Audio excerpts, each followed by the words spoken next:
Okay, so Marion, watch your knees come up here. Way, way, way sooner than Issa's, and they come down after Issa's. So you're spending a lot of time just sitting there up at the catch. Linda, you do this a little bit too.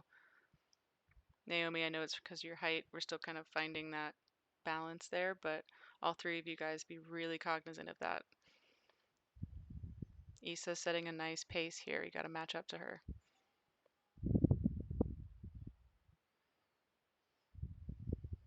All right, Sanchez, be careful we're not opening our back too early. Yuval, I know this was your first time back after a while, but everything's really slow here, except for those last couple inches of the slide. You kind of slam forward. I like that the recovery is slow, but the drive needs to be quicker, and then your body angle needs to come back further at the finish. Sanchez, you can see here you're opening your back early. I think I zoom in, but you can see that your shoulders kind of swing back right away. You're waiting up at the catch. You finally put the blade in, and then you put all of your weight on your back. That's going to hurt you eventually. So remember that legs only drill. Drive first. Z, careful that we're not feathering with that outside hand. Your catches are nice and quick. Love that. Just make sure they're in time with Beth's here. Beth, your posture's looking really good. I think all of you guys could square up a little sooner. Oh, that was good. Ooh, nice backsplash. So your knees are coming down really quick, but I don't think you're quite connected with the water. So keep an eye on that and think about your handle and your seat moving at the same time and being connected. All right, Linda, we're getting up to the catch and we're kind of just waiting. I know this is a drill, but notice how Issa's going in way quicker and Issa's working on her quicker catches, so you know that your timing's off. So just work on getting up to the catch, keeping your hands high because you kind of dip your hands at the catch a lot, Linda. So keep those hands higher at the catch just a little bit, and then you don't have to do as much distance to get the blade into the water. You have a very dramatic dip up at the catch to get the blade in, but it's dramatic because your hands are so low. So try to keep them a little bit higher because as we'll see later on in the video, it's down to port a lot, and that could be contributing to it. Marion, careful we're not feathering with that outside hand. Make sure you're matching up with Issa. Opening with your back a little bit. You need to calm down that outside shoulder, relax it. Naomi, come out at the finish, like feather a little bit stronger, more aggressively.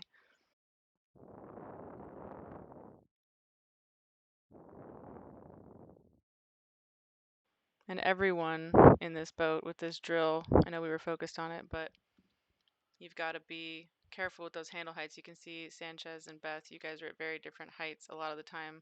Like Beth, you're close to the water, you're touching it here. Sanchez, you're off the water.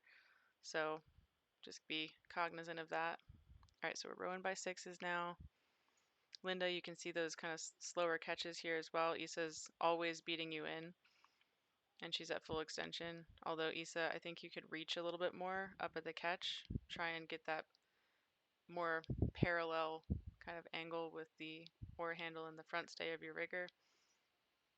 Beth, I think your timing looks pretty good here.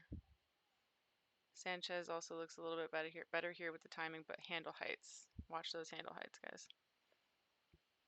And I think we're about to go to the more aerial view where you can see the handle heights and how down the boat from this sort of bird's eye view from the back, you can see, if you look at the oar locks, you can see how y'all's catches with the blades, you can see those pretty obviously and how they're all very different, but the handle heights going up and down and waving during the recovery and during the drive, that really affects set more than anything else.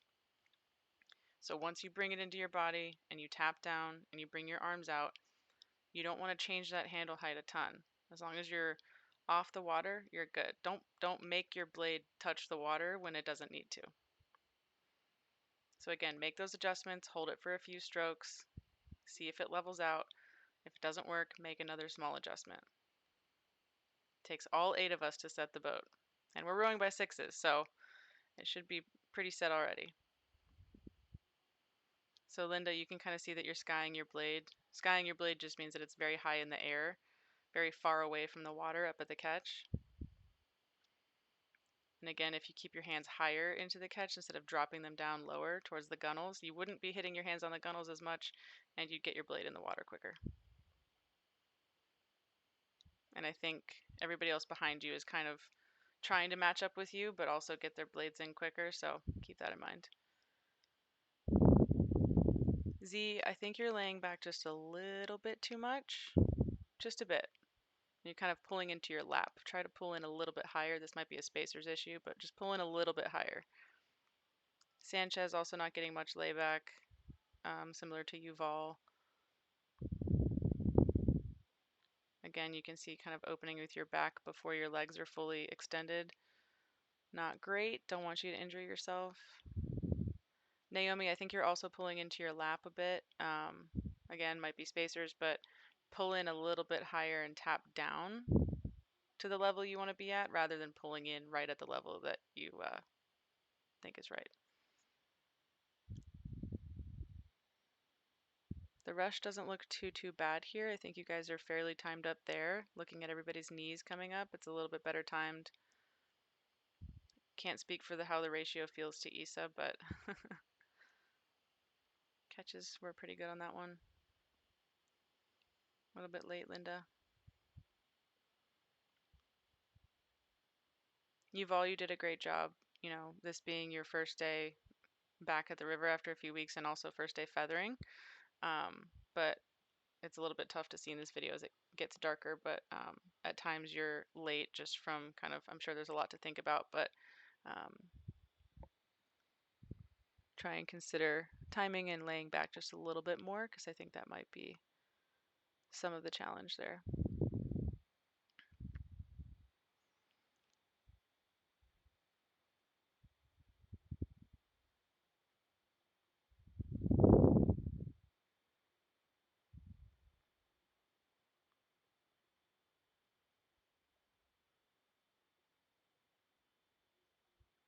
This is my favorite part.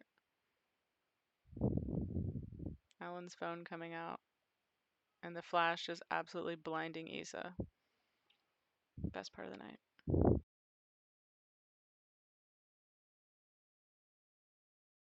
All right, got a little bit splashy here when we went all 8. So Beth, on that last stroke, you kind of came out fully square. A couple of you guys do this occasionally. You pop the blade out when it's still square. I kind of mentioned this when I was stroking the boat that time, and we can talk about it again tomorrow, but when you're bringing it into your body and you're feathering, that feathering motion with your inside hand pops that blade out of the water for you.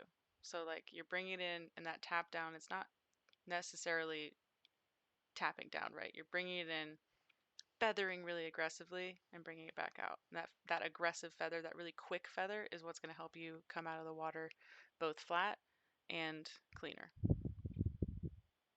But overall, good job, guys.